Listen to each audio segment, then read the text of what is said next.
it's Sharon. Thank you so much for tuning back in. Today we're going to be doing a Copic coloring video, and I haven't done a Copic coloring video in quite a while, so I decided to share one with you today. We're going to be coloring Some Odd Girls Thank You May. This is what the stamp set looks like. She's really cute. I'm going to stamp her on Copic Express paper using Memento Tuxedo Black ink. And the colors that we're going to be starting with are going to be the skin colors, and I'm going to be using E000,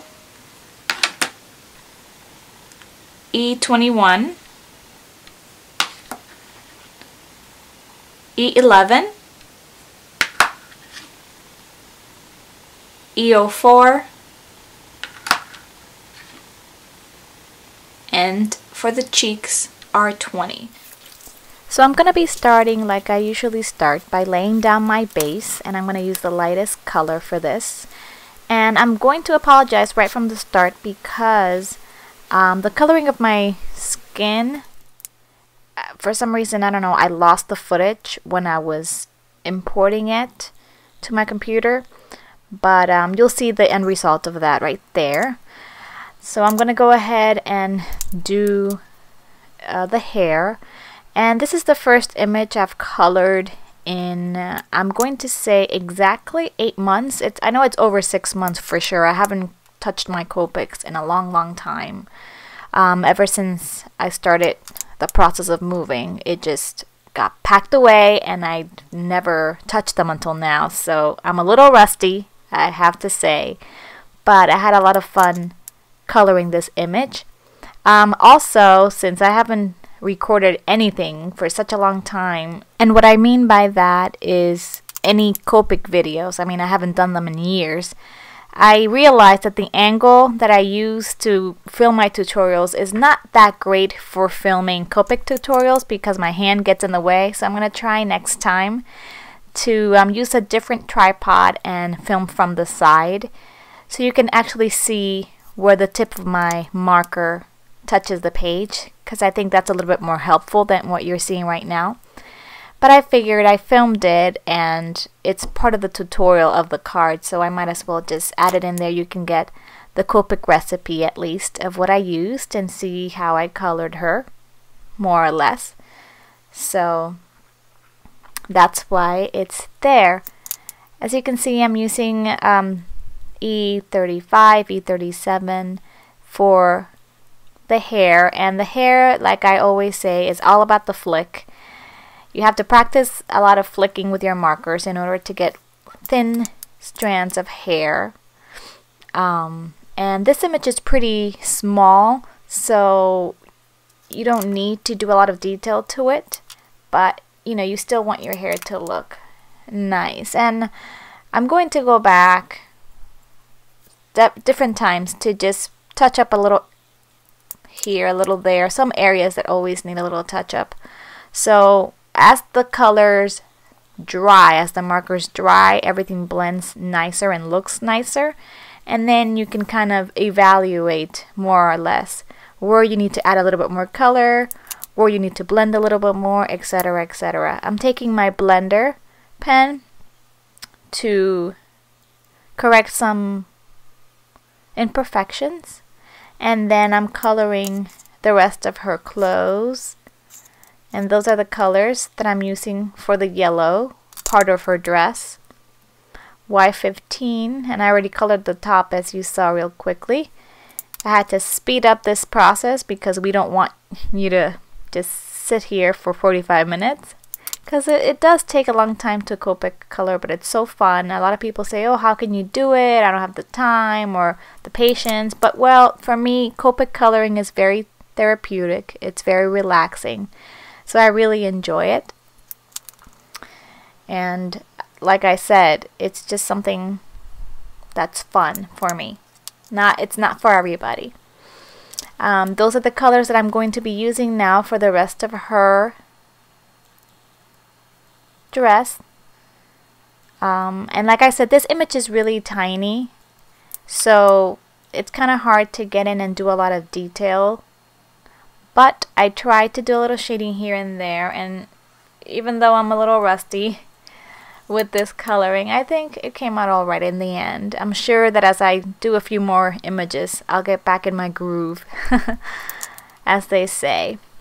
But I had already in mind the paper collection that I was using, so it's pretty simple for me to pick my colors. A lot of people ask me that, how do you pick your recipes? You know, sometimes I try recipes that other people have chosen for some of their projects. Other times I just pick the paper collection first, and then I look at the colors on the collection, and from there I pick my markers and then just try out different color combinations to match the colors of the collection to the markers that I'm using, and that's what I did here.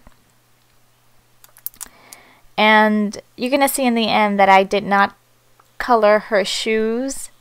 And that's because I do that at the end, because I really didn't know the layout of my card when I was coloring this, and I thought I would cover the shoes for some reason, because I figured that I was going to put something in the bottom, and in the end I kind of did, and you'll see, but not entirely. So I ended up coloring the shoes and making her shoes yellow. So again, I'm doing just a tiny little bit of shading, not the best shading in the world really.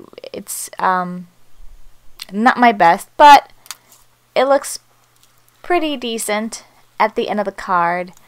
And I just decided to color her eyes the same color as her hair. Don't know why I decided to do that, but I did, and you know, it looks fine. And once I put the card together, it looked fine to me.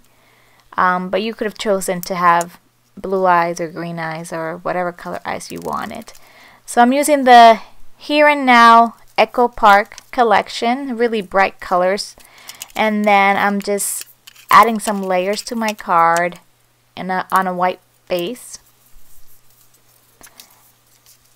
And as I'm doing this, I'm kind of figuring out what I want. Like, I cut the layers, but I wasn't really sure, but I had more or less of an idea of what I wanted, but not anything exact.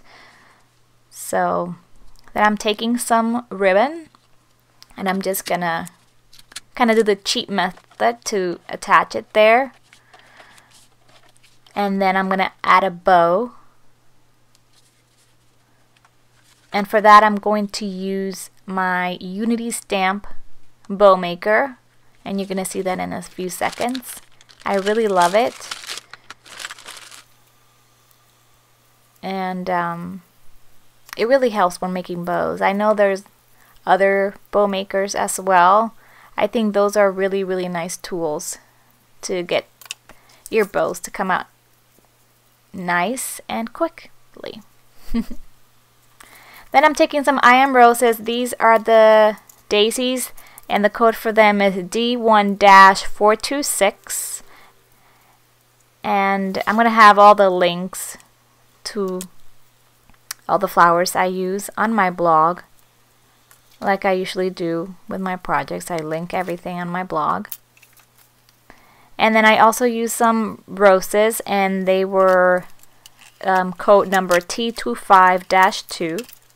And now I'm taking a die by Simon Says Stamp, and it is the Pointed Feathers die. I cut them out using some of the paper collection, and now I'm just adhering my image. And now I'm just adhering the feathers that I cut out. Some of them are just flat on the base of the card, and some of them have three-dimensional adhesive. Then I'm using this U die by Simon Says Stamp to start my sentiment, and also the stamp that goes together with that die set. It's from the Expressions for You set by Simon Says Stamps. I stamped it, and I'm going to cut a banner out of the sentiment, and that's it. That's the finished product. I hope you enjoyed this card and this tutorial. If you did, please like this video, and you can head up to my blog to find out all the information on the I Am Roses that I used, and I will talk to you next time. Thanks so much for watching. Bye.